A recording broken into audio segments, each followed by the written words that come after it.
제가 한 가지 질문을 드려보겠습니다.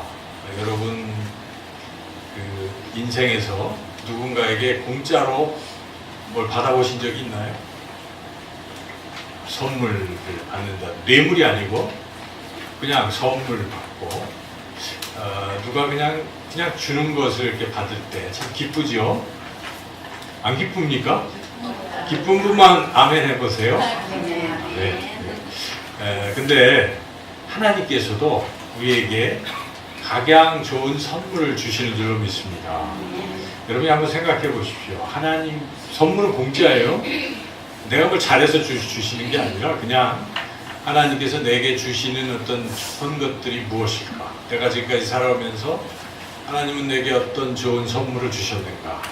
한번 돌아보신다면 어떤 게 떠오르십니까? 뭐가 이렇게 좋은 선물 뭐예요? 살아오시면서? 막 생각나죠? 생각 안 하면 잘 모르는데 많습니다. 여러 가지가 있을 거예요. 그 하나님의 은혜, 우리가 은혜라고 하잖아요. 공짜 선물을. 이 은혜를 잘 알고 깨닫고 늘 생각하는 사람들은 점점 삶이 변화가 됩니다. 인생에 좋은 선한 열매들이 맺힌다는 것입니다. 그래서 성경에 보면 이런 말씀이 있어요. 골로새서 1장 6절에 이 복음이 이미 너에게 이름에 너희가 듣고 참으로 하나님의 은혜를 깨달은 날부터 너희 중에서와 같이 또한 온 천하에서도 열매를 맺어 자라는 도다. 골로새 교회 성도들은 복음을 받아들일 때 거기서 하나님의 은혜를 깊이 깨달았다는 것입니다. 여러분 말씀을 들을 때 은혜를 깨닫습니까? 은혜로운 말씀, 그죠? 하나님의 말씀은 다 은혜로운 것입니다. 우리에게 뭘 주시려고 하시는 거잖아요. 공짜로 주시려고. 이 귀한 말씀을 듣고 감사하면요 삶이 변화되고 여러 가지 열매들이 맺히는 것입니다. 전도의 열매도 맺히고 성령의 열매도 맺히게 된다는 것이죠. 그러나 이 하나님의 은혜를 헛되게 받는 사람들이 있습니다. 하나님의 은혜를 우습게 여기거나 깨닫지 못하고 헛되게 받는 사람들이 있습니다. 고린도 교회가 좀 그런 사람들이 있었어요. 사도 바울이 고린도 교회에게는 이렇게 말씀을 합니다. 우리가 하나님과 함께 일하는 자로서 너희를 권하노니 하나님의 은혜를 헛되이 받지 말라. 이렇게 하나님의 이 놀라운 은혜를 헛되게 받는 사람들이 있어요. 여러분 하나님의 말씀을 들을 때도 하나님의 이 말씀은 은혜잖아요. 찬양도 여러분 드릴 때 은혜로운 말씀 그렇게 늘 받으니 얼마 어찌 찬양하지 않을 수 있으랴 이렇게 찬양의 고백을 했는데 말씀을 들을 때도 하나님의 은혜를 받겠다 사모하고 은혜를 느끼고 은혜를 받는 그런 심령 그런 밭도 있지만 은혜를 그냥 잘 깨닫지도 않으려고 하고 헛되이 한 귀로 듣고 한 귀로 보내는 것은 참으로 어리석은 일이죠. 그래서 사도 바울이 고린도 교회를 향해서 은혜를 헛되이 받지 말라 이렇게 권면하고 있습니다. 더 나아가서 하나님의 은혜를 아주 방탕한 것으로 바꾸는 사람도 있다는 것입니다. 유다, 예수님의 동생 유다가 유다서 1장 4절에서 그런 사람들을 경고를 하죠. 제가 읽어보겠습니다. 이는 가만히 들어온 사람 몇이 있음이라. 그들은 옛적부터 이 판결을 받기로 미리 기록된 자니 경건하지 아니하여 우리 하나님의 은혜를 도리어 방탕한 것으로 바꾸고 홀로 하나이신 주제 곧 우리 주 예수 그리스도를 부인하는 자니라.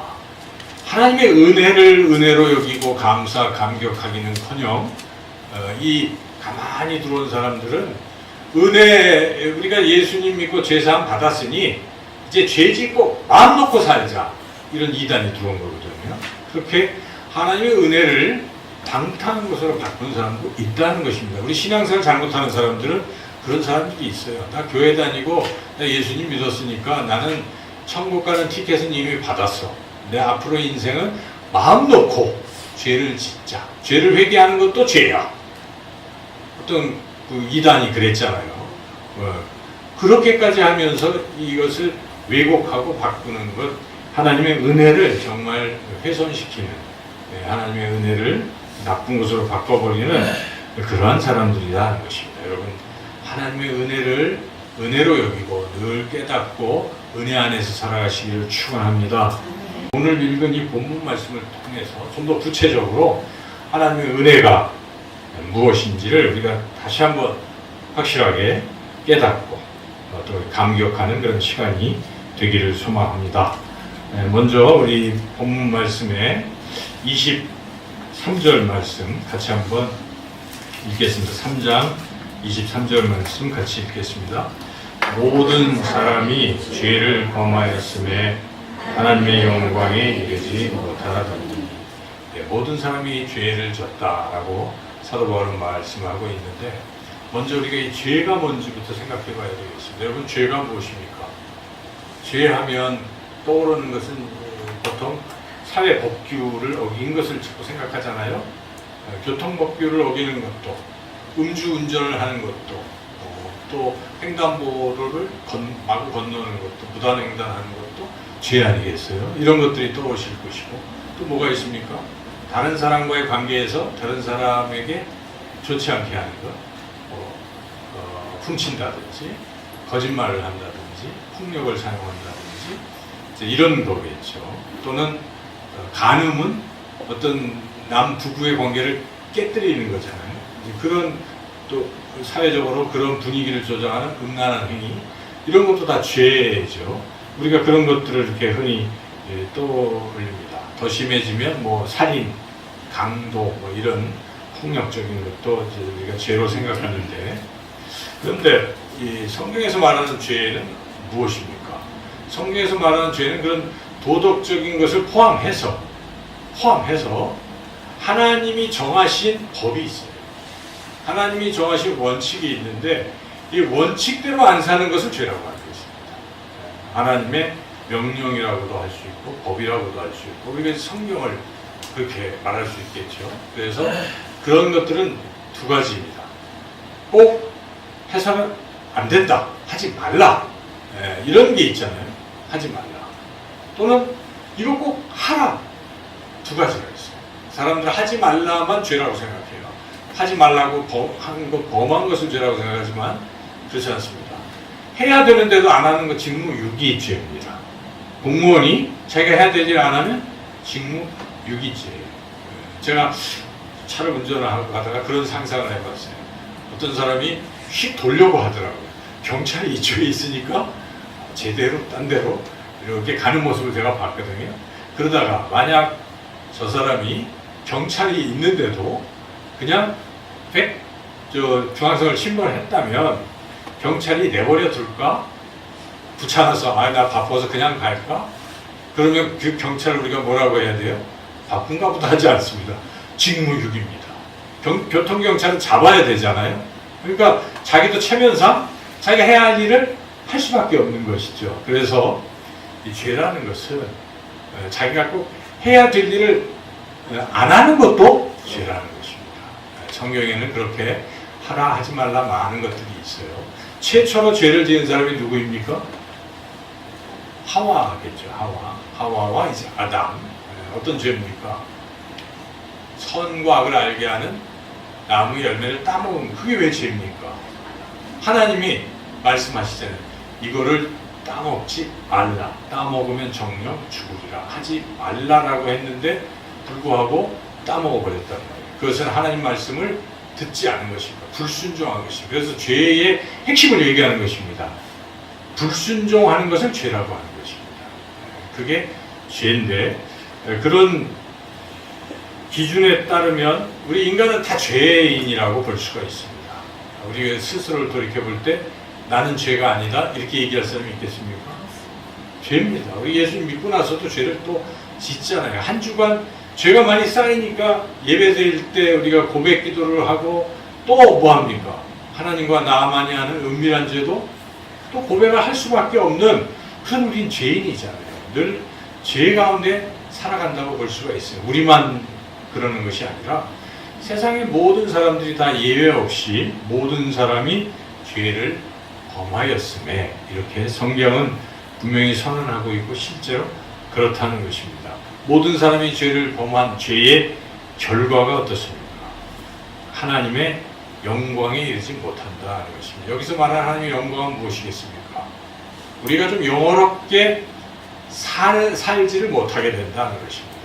이 말씀은 사도 바울이 아마도 창세기에 아담을 생각했던 것 같아요. 아담이 어땠습니까? 아담과 하와가 만약 선과 악을 알게 하는 나무의 열매를 따먹지 않았다면, 죄를 짓지 않았다면 어땠을 거예요? 그야말로 처음에 하나님 말씀하신 대로 에덴 동산에서 하나님과 함께, 하나님이 걸어다니시면서 아담에게 야, 이거 이름 한번 줘봐라, 저거 이름 줘봐라, 그리고 너희가 다스려라 하고 다 그 권한을 주셨잖아요. 내 형상대로 너희들은 지음 받았기 때문에 만물을 다스려라. 그렇게 아마 세상을 다스리고 하나님과 함께 에덴 동산에서 행복하게 살아갈 수 있었을 것입니다. 그게 영광이에요.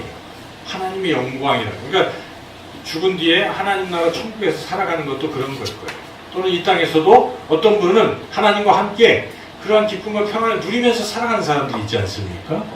그렇게 살아가는 삶 자체를 하나님의 영광이라고 말하는데, 이런 하나님의 영광에 이르지 못하게 된다. 뭐 때문에 그렇습니까? 죄를 지으면 그렇게 된다는 것입니다. 이 죄에 대한 결과는 가장 먼저 나타나는 것은 하나님과의 단절, 교제가 끊어지는 겁니다. 우리가 죄를 지으면 당장 느껴지죠. 죄 지으면 하나님 보고 싶지 않잖아요. 또 죄를 짓고 싶으면 하나님을 안 보려고 하잖아요. 하나님 잠깐만 이렇게 보지 마세요. 그리고 죄를 짓잖아요.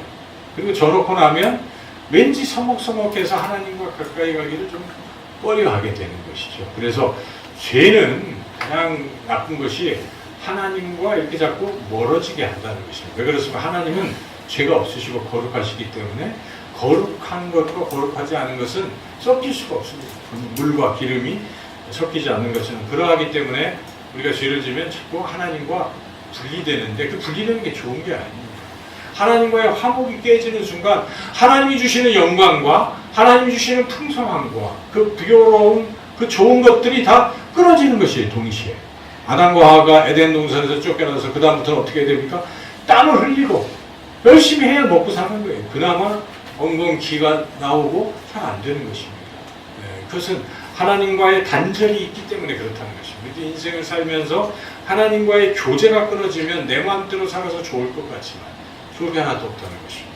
그런 하나님이 주시는 그 영광에 이를 수 없다는 것입니다. 또 나타나는 것은 무엇입니까? 하나님으로부터 떨어지면 그 다음에 누구의 지배를 받겠습니까? 마귀의 밥이 되는 거예요. 여러분, 이렇게 누군가 나를 보호할 때는 그 안에 있지만 보호가 사라지잖아요. 그 다음에 다른 사람이 나를 막 홀대하고 침범하고 괴롭힌다. 마찬가지입니다. 하나님 안에서 있던 우리가 죄로 인해서 이제 누구의 밥이 됩니까? 사탄의 밥이 됩니다. 점점 마귀의 유혹에 쉽게 넘어가고 죄가 깊어지고, 그리고 이제는 마귀와 같이 되는 거예요. 마귀의 편에 서는 거예요. 그러다가 더 이상 헤어나지를 못하면 어떻게 됩니까? 마귀가 마지막 들어가는 무적행에게 같이 갇히게 된다는 사실입니다. 그래서 여러분, 이 죄라는 것이 그렇게 무섭다는 것입니다. 하나님과의 교제가 끊어지고 사탄의 지배를 받고 마지막에는 심판과 영원한 형벌이 남아있다 하는 것입니다. 여러분, 우리가 예수님을 믿기 전에 상태가 어떤 상태였습니까? 여러분, 예수님 믿기 전에 어떤 상태입니까? 죄인. 지금도 우리가 죄인이면서 의인으로 인정을 받고 있지만, 과거에는 예수님 믿기 전에 우리의 상태는 어떤 상태입니까? 죄인이라는 것입니다. 죄인은 죄에 대한 벌을 받는다는 것이죠. 하나님의 영광에 이르지 못한다 하는 것입니다. 하나님은 우리를 너무나 사랑하시기 때문에 우리가 그러한 비록 죄를 졌지만 영원한 그런 형벌에 처해지는 것을 원치 아니하십니다. 그래서 하나님은 우리에게 구원의 길을 여신 것이죠. 근데 하나님은 또한 한편으로 보면 공의로운 하나님이십니다. 사랑의 하나님이시지만 공의로운 하나님이신지라 죄에 대해서 반드시 또 심판을 해야 되는 것이죠. 죄를 그대로 무마시키고 묵인하고 모르는 척할 수가 없다는 것입니다. 사랑과 공의는 다 중요한 것입니다. 우리가 지금 세상을 살아가면서 세상에서 벌어지는 일들을 생각해 보면 어떻습니까? 만약에 재판관들이 판결을 제대로 안 하면 어떨까요? 뭐 뉴스에 나오는 소식 가지고는 그러려니 하고 아무렇지도 않게 생각하는 사람도 자기 문제에 자기가 정말 지금 억울한데 재판관이 그걸 제대로 심판을 안 해주고 오히려 거꾸로 나한테 잘못된 판결을 한다든지 그럼 여러분 어떻게 하겠습니까? 거의 너무너무 억울할 거예요. 그게 공의라는 것입니다. 잘못된 것을 잘못된 것이라 말하는 사회, 그렇게 판결하는 사회가 정의로운 사회인데 하나님이 그걸 하셔야 되는 것이죠. 하나님은 공의로운 하나님이시라 그렇게 심판하십니다. 잘못된 것에 대해서는 잘못됐다. 인간이 지은 죄에 대해서 하나님 어떻게 하시는 것이 옳겠습니까? 당연히 심판을 하는 것이 옳습니다. 하나님이 그렇게 하셔야 됩니다. 그럼에도 불구하고 또한 하나님 우리를 사랑하시니까 우리를 또 그렇게 하실 수도 없는 거예요. 해야 되고 하지 말아야 되고 이 둘 사이에서 어떤 해결책이 있겠습니까? 여러분 모순이라는 말이 있잖아요. 모순이라는 말 들어보셨어요? 무슨 뜻인가요? 창과 방패. 그래서 어떤 사람이 이렇게 물건을 파는 거예요. 이것은 세상에 어떤 창으로도 뚫을 수 없는 방패입니다. 똑같이 자기가 파는 거예요. 이것은 어떤 방패도 뚫을 수 있는 창입니다. 옆에 있는 사람이 그럼 두 개 해봐라. 말이 되냐? 그게 모순이에요. 지금 상황은 그런 거예요. 죄에 대해서 어떻게 해야 됩니까? 심판을 해야 돼요. 그런데 할 수가 없어요. 여러분 사랑하는 아들이 있으면 어떻게 하겠어요? 죄를 졌으면 고발을 해가지고 너는 법의 심판을 받아야 돼? 그럴 부모가 별로 없을 거예요. 어떻게 하겠습니까? 자기가 뒤집어 쓰겠죠.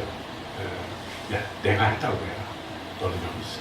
이게 부모의 마음인 것처럼 하나님께서 그런 해결책을 내신 것입니다. 그래서 하나님께서 사랑하는 아들을 이 땅에 보내신 것입니다. 그리고 그 아들이 인간의 죄를 대신해서 벌을 받는 것입니다. 왜 인간이 되셔야만 할까요? 하나님이 그대로 있으면 되는데 왜 사람이 돼야 되는가? 그것은 사람의 죄는 사람이 갚아야 그게 맞다. 그게 공의라는 것입니다. 그래서 하나님께서 사람이 되시기 위해서 이 땅에 오신 분이 누구십니까? 그분이 예수님이시라는 것입니다. 여러분 예수님은 그냥 역사 속의 한 인물, 나사렛의 촌동네에 왔던 그냥 착한 사람, 다른 사람을 위해서 모든 것을 아낌없이 내어준 훌륭하신 분, 이걸로 끝나는 게 아닙니다. 그분의 원래 고향이 어디시라는 것입니까? 하늘이시라는 것입니다. 하나님과 함께 있었던 인간이 아니셨어요. 그런데 그럼에도 불구하고 우리를 대신해서 벌을 받으시려고 사람이 되신 것입니다. 우리는 그것을 성육신, 인카네이션이라고 하지 않습니까? 하나님이 사람이 되신 것입니다. 이게 굉장히 놀라운 사건입니다. 그래서 예수님이 태어나셨을 때 마태는 구약에 어떤 말씀을 인용합니까? 임마누엘이라는 말을 인용하는, 임마누엘은 하나님 우리와 함께 하십니다. 하나님이시라는 것입니다. 예수님.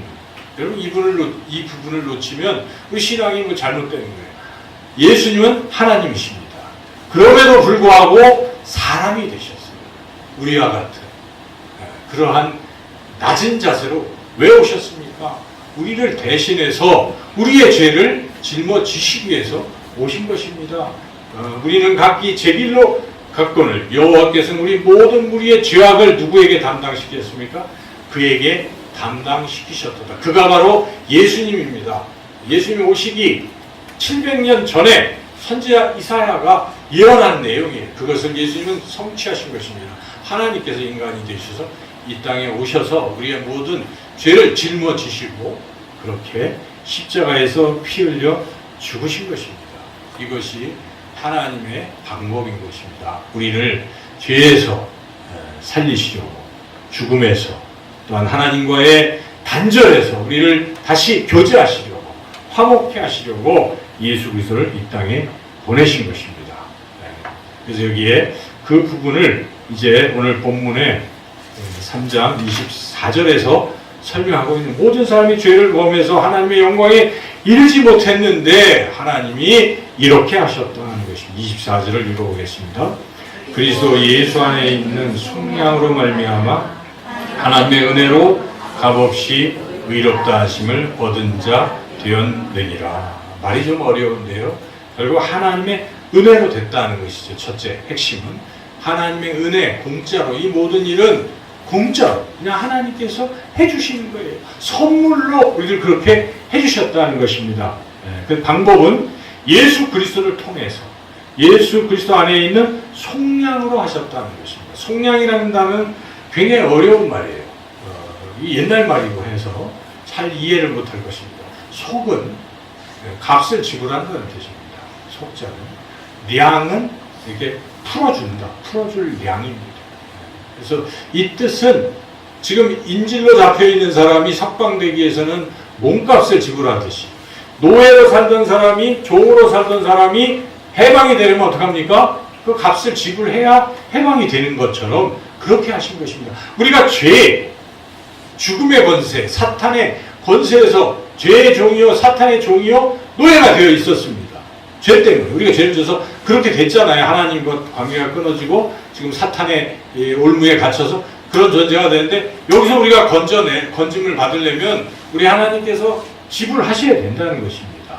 그 값, 속량의 그 예수 그리스도의 생명이 바로 그 몸값이라는 것입니다. 바로 예수님의 십자가에 피 흘려 죽으시는 것으로 우리를 그렇게 지불하시고 우리를 마귀의 손에서 죽음의 죄의 권세에서 우리를 자유케 해방시켜 주시고 그렇게 건져 주셨다. 그 뜻이 속량이라는 이 단어에 들어있어요. 영어로 이게 리데미션이라고도 하고 또 어토먼트 이런 말 쓰는 어려운 말로. 그래서 이게 굉장히 이게 중요한 말인데 그렇게 우리가 속량이 됐다는 것입니다. 바로 예수님 때문에 하나님의 은혜로 이것은 다 값없이 공짜로. 그래서 우리의 상태는 이제 죄인에서 의인이 되었다는 것입니다. 의롭다 하심을 얻은 자가 되었다는 것입니다. 이것을 한 번 더 또 설명합니다. 25절, 25절 같이 읽어보겠습니다. 이 예수를 하나님이 그의 피로써 믿음으로 말미암는 화목제물로 세우셨으니 이는 하나님께서 길이 참으시는 중에 전에 지은 죄를 간구하심으로 자기의 의로우심을 나타내려 하시니. 여기에 하나님의 의로우심을 나타낸다는 것이 무엇입니까? 하나님의 공의를 드러내시는 거잖아요. 하나님은 우리를 사랑으로 그렇게 하시기도 하지만 의도 드러내셔야 되는데 이게 공의로운 방법인 것입니다. 정의로운 방법인 것입니다. 죄에 대해서 대가를 지불한 것입니다. 지불도 안 하고 그냥 마구 우리를 건져내는 게 아니라는 것입니다. 이게 바로 하나님의 공의가 여기서 십자가에서도 드러난다 하는 것이죠. 그래서 거기에 바로 화목제물로 우리 예수님이 드려짐으로써 우리가 건짐을 받았는데 중요한 것은 이것을 믿어야 된다는 것입니다. 마지막 26절을 보겠습니다. 곧 이때에 자기의 의로우심을 나타내서 자기도 의로우시며 또한 예수 믿는 자를 의롭다 하려 하십니다. 예수 믿는 자를 의롭다 하려 하십니다. 여러분, 예수님을 믿는 게 이렇게 중요한 것입니다. 예수님을 믿는 사람은 의롭게 된다는 것입니다. 이 놀라운 하나님의 공의, 하나님의 사랑이 예수님의 그 십자가에서 드러났음에도 불구하고 이것을 받아들이지 않고 이렇게 해주시는 예수님을 믿지 않는 사람에게는 이러한 것은 주어지지 않는다. 하나님의 선물은 주어지지 않는다 하는 것입니다. 그래서 예수님을 믿는다는 것은 이렇게 귀중한 것입니다. 그리고 오늘 본문에 의롭다라는 말이 계속 나오잖아요. 이 의롭다는 뜻은 크게 한 3가지 정도가 있습니다. 첫째는 말 그대로 죄가 없어진 게 의로워진 거예요. 그렇죠? 여러분, 무죄, 의인이 되는 것, 죄인에서 의인으로 바뀌는 의롭다 하심은 예수님이 십자가에 흘리신 그 피로 우리의 모든 죄가 어떻게 됩니까? 깨끗해지는 것입니다. 깨끗하게 다 흰눈처럼 양털처럼 그렇게 깨끗해지는 상태. 이것이 바로 의롭게 되는 첫 번째 그런 상태를 말하죠. 두 번째, 여기서 두 번째는 해방되었다는 뜻이 있는 거예요. 의롭게 된 것은. 아까도 속량이라는 단어를 우리가 늘 생각하십시오. 속량의 뜻은 노예 상태에서 해방된 것입니다. 로마서에 보면 사도 바울은 우리가 죄의 종이라고 그렇게 얘기합니다. 여러분 자꾸 이 죄를 짓게 되잖아요. 어떤 사람 근데 여기서 벗어나는 길이 있어요. 해방되는 길은 예수 그때 십자가를 자꾸 바라보고 십자가를 붙들고 나아가는 사람들은 죄에서 자유케 된다는 것입니다. 그래서 예수님은 우리를 죄에서 그리고 사탄에 자꾸 우리가 얽매이고 살면 안 되잖아요.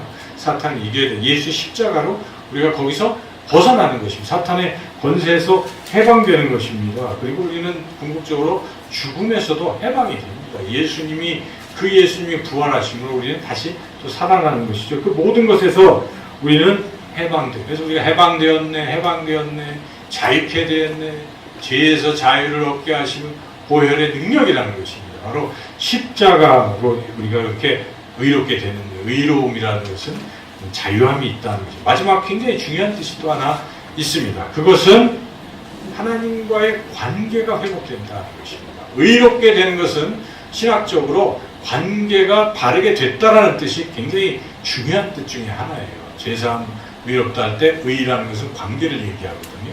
그래서 하나님과의 관계가 원수 관계에서 이제 뭘로 됐습니까? 서로 교제하는 관계로 회복되었다는 것입니다. 화목하게 되었다는 것입니다. 그래서 오늘 본문에 사도 바울은 화목이라는 단어로 다시 한 번 더 설명하고 있다는 것입니다.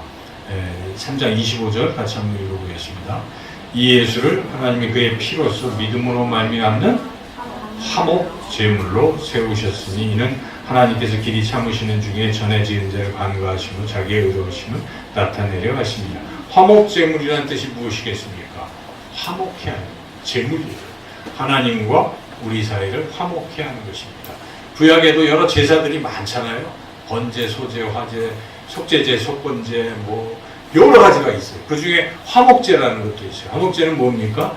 하나님과 백성들이 서로 화목해지는 거예요. 그래서 화목제를 드리고 나서는 제사장만 떡 먹지 않습니다. 다 불러서 하나님과 앞에서 다 먹는 거예요. 화목해 됐다는 것입니다. 화목제물이 되셨어요. 예수님. 그로 말미암아 우리는 이제 어떻게 된다는 것입니까? 하나님과 우리는 화목하게 됐다. 의롭다라는 말에는 이렇게 세 가지 뜻이 다 들어있습니다. 이것을 누리며 살라고 하는 것입니다. 사도 바울은 그래서 이 로마서에 계속 읽어가면 여러분들이 5장쯤 가면은 이런 말이 있어요. 그러므로 우리가 믿음으로 의롭다 하심을 받았으니 우리 주 예수 그리스도로 말미암아 하나님과 화평을 누리자. 의롭다는 것은 하나님과의 관계가 회복되었으니까 이제는 마음껏 하나님 안에서 그렇게 살아가라. 하나님이 주시는 은혜와 도움과 그 사랑을 받으며 공급하심과 채워주심과 보호하심과 지키심을 받으며 살아가라는 것입니다. 이것이 우리 하나님 우리에게 주시는 선물의 내용입니다. 여러분, 단지 우리가 예수님을 믿는다는 이 하나로 이 많은 선물을 우리가 받게 된 것입니다. 이게 가장 크고 놀라운 선물입니다. 이 선물의 뜻을 알면 우리가 지금 혹시 당장 죽어도 우리는 이 선물 가운데 하나님의 나라에 영원토록 살게 하나님과 교제하며 살게 될 줄로 믿습니다. 여러분 이 귀한 선물을 소중히 여기시고 믿으시고 늘 생각하시고 감격하면서 살아가시고 그리고 이것이 정말 느껴지고 귀하게 느껴진다면 이 은혜를 세상에 전하시고 여러분들의 자녀들에게 전하시고 지인들에게 전하시는 그런 복된 삶을 살아가시기를 주님의 이름으로 축원합니다.